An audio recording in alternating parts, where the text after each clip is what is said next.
So, have you been thinking of creating notebook or journal pages for your personal use or to sell as a printable download, and you probably don't know how to go about it?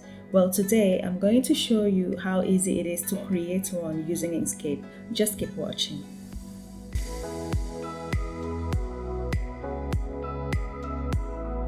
So the first thing we want to do is to set our document properties. And to do that, we go to File, Document Properties.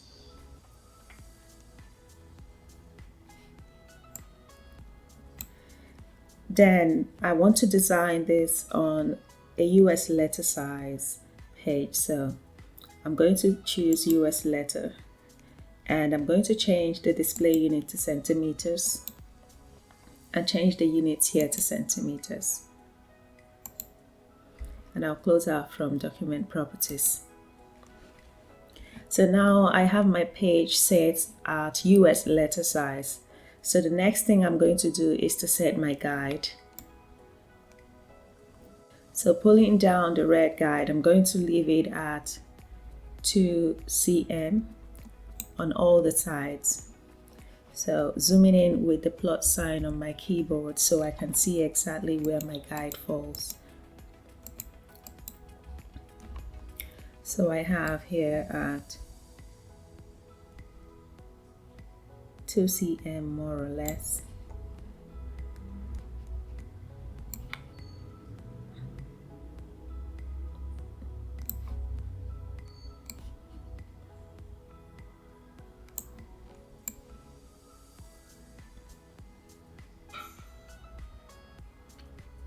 And what the guideline does is that it helps you know exactly where you want your design to stop, like the page. And it's also good during printing because sometimes you could be designing and you would never know that your design is actually bleeding out of your page.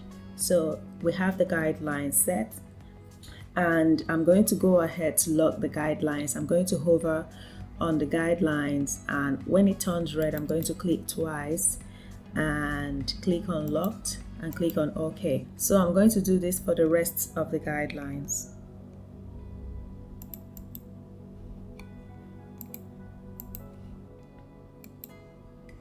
So now that we have our guidelines locked and set, I'm going to draw out my line and I'm going to pick the Bezier curve and I'm going to click drag and click twice to release.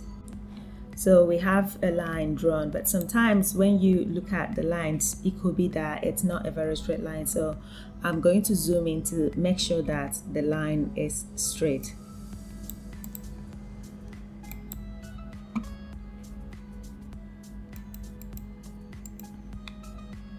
So I'm going to pick this line with the select and transform tool, and I'm going to drop it right where my first guideline falls. And it's snapping because I have the snapping turned on. This helps the line to snap exactly at the guidelines, and it's very good when you don't want to exceed your guidelines. So I have the first line drawn out and I'm going to duplicate it and place it on the lower margin. So I'm going to duplicate with Ctrl D and I'm going to pick it up and drop it here. So the next thing we're going to do is to duplicate this line 22 more times so that it can fill up our page. So we're going to use Ctrl D to duplicate it 22 more times. And we're going to select the line that we have duplicated with the select and transform tool by drawing a big box over the line and then the lower line too. Release to select, and then I'm going to click on the align and distribute objects to open it up, and I'm going to click on distribute right edges equidistically and then distribute bottom edges equidistically to distribute the lines once, and I'm going to click this once too. So you can see that the lines have been equally distributed on the page. So now that we have this line drawn out, I just want to give this design a bit of a color. So I'm going to import a clip art and add it to the design. So I'm going to go to File, Import, Desktop, and I'm going to pick this watercolor clip art, open, and then OK. This might take some time to load. Depending on your laptop, it might load more quicker for you, but I have a lot of things saved on this laptop, and of course it's going to roll and roll and roll. So I got this clip art from Creative Fabrica, and it's actually a very good website where you can download free clip arts or commercial licensed clip arts that you can use for your project, and it's actually very good, especially when you're on a budget. So I'm going to resize this clip art, but first I'm going to lock this padlock, because if you don't, when you try to resize this, it's going to get out of shape and it doesn't look good. So now that we have it locked, I'm going to drag this arrow in and resize the clip art, and I'm going to drop it somewhere here.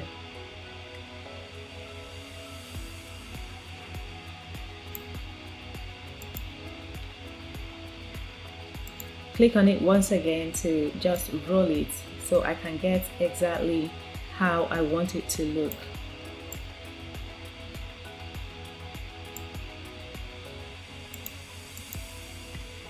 Okay, I like the way it looks. I'm going to import another clip art just to give it a kind of texture. So I'm going to go to Import,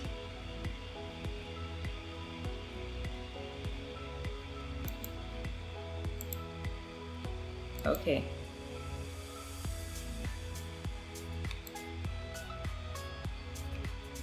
So this watercolor blob, I also got it from Creative Fabrica, and we're going to put it behind the flower.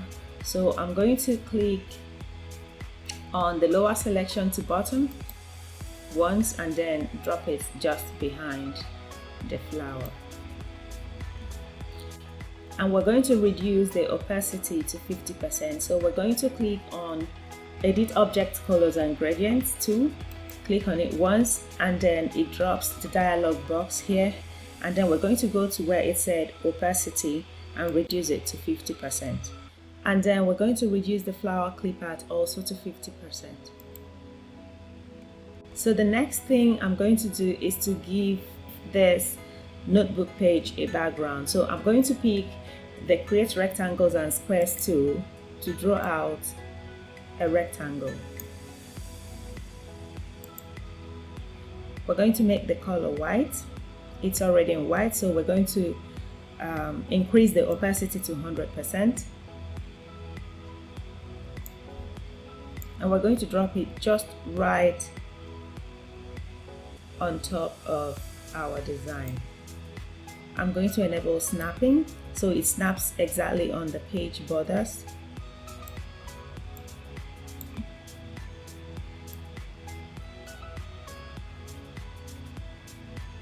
Just play around with it a little so you are sure it's actually snapping on the page borders. And I'm going to drop it behind all our designs. So I'm going to click on this button once, and then it's now behind all our designs. So the next thing to do now is to save this design either as a PDF or as a PNG, depending on how you want to save it. But I'm going to be saving it as a PDF design. So to do that, I'm going to go to File, Save As, on my desktop. So I'm going to call it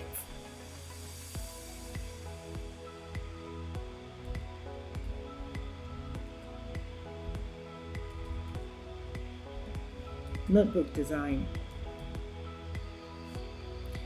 And I'm going to change this box that says Inkscape SVG to PDF. So I'll come here where it says Portable Document Format, and I'm going to click on it and click on Save. So when this box appears, you want to make sure that Convert Text to Part is clicked, rasterize filter effects is clicked, and then use documents page size is clicked. Because if you don't use the documents page size, you're going to have all this show, and that's not what we want. We want what is inside the page alone to show. So we are going to choose use documents page size, and then we are going to click OK. Now that we have our design saved as a PDF, we are going to open the PDF file that's been saved in and then see exactly what it looks like. So here we have our design. So this is what it looks like as a PDF file, and I think I like the way it looks. So if you liked this tutorial, don't forget to give me a thumbs up and share it with your friends. And also don't forget to subscribe to my YouTube channel, as I'm going to be making videos based on simple designs like this.